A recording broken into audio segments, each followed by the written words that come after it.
Hey guys, how's it going? Welcome to Don't Argue podcast here. Look, I'm going to be talking about who is responsible for this, this abrupt request, and I suppose looking back as well, getting more context. Who's to blame? So many players want to leave. Why? Are we a fear of the club? All those questions there. Before we get into it though, DJ, hit that intro.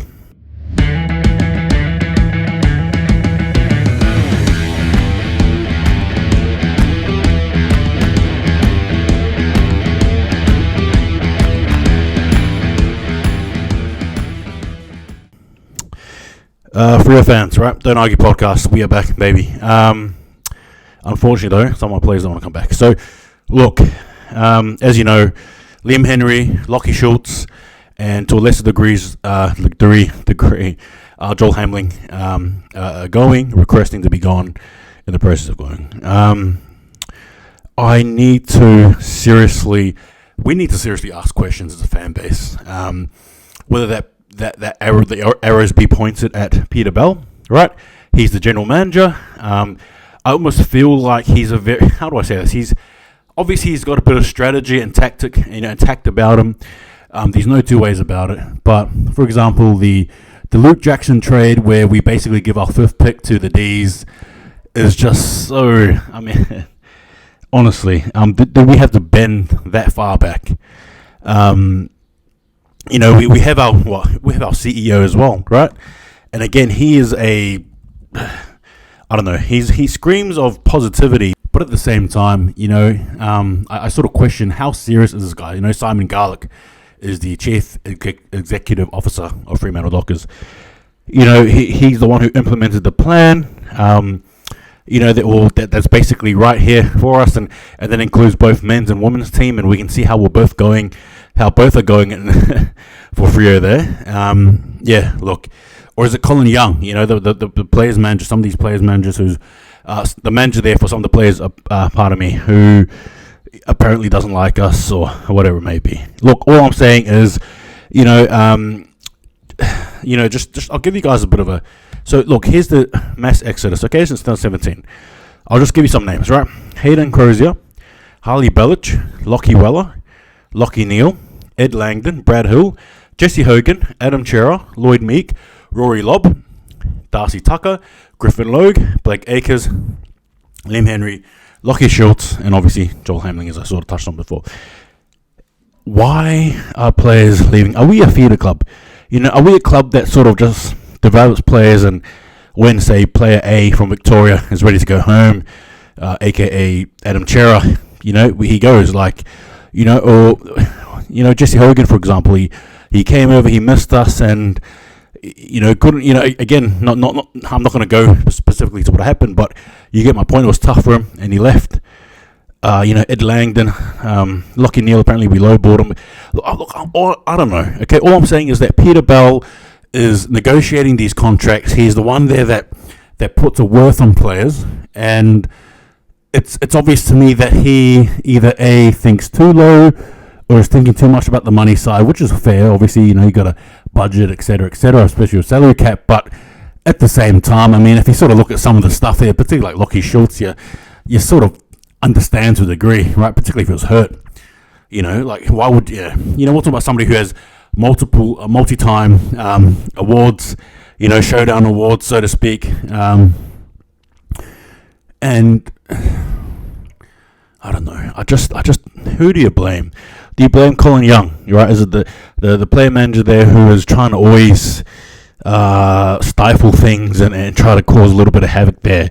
For example, Liam Henry being his that's Liam Henry's manager, or is it I don't know. Like I said, is it Simon Garlick? Is it our CEO? Is the way that he's thinking? Is because how do I say this? It's a lot of things that happen for a club trickle from the top down, right? And if Freo are a mess, then does that mean the onus is on the CEO? Genuine questions. And look, we can all sit there and look at these players that I've just rattled out, regarding Exodus, and perhaps some may say, who cares? They were better off, they were gone anyway, etc. But where have we been since, though, really? Where have we been? I don't want to use this as a platform here to beat the Fremantle Dockers up, but the reality is where we've been. Where have we been? Man,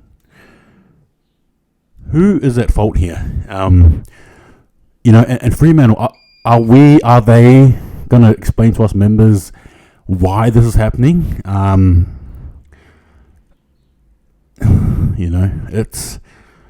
Look, I know there's a lot of hurt Freo fans there. I get it, I'm one of them. Looking shit's going is a real kick in the guts. It really is. Especially for somebody who was, I thought anyway, so loyal. Somebody I love watching weekly. And now if he sticks with us, I don't really want to see him anymore.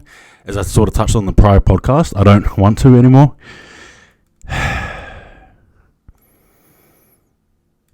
I don't know what to say, ladies and gentlemen. Don't argue over here is flawed. I'm flawed. And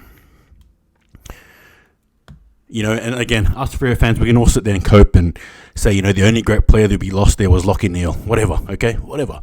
Sure, cool. But it doesn't explain it still doesn't make up for the fact that, that's 10 plus players that we've had that have gone. Remember last year, 2022, after that sensational year, we lost Tucker, we lost Logue, we lost Akers, right? Lob, now, Meek. We lost about 5 players there. And I've touched on this before as well, but I'll say it again. If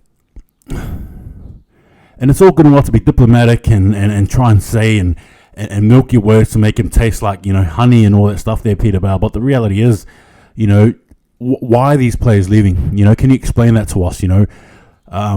Why the mass exodus of players? And then on top of that as well, why are we continuing to apparently lowball some of these players? I don't get it. I really hope we don't lose any other players.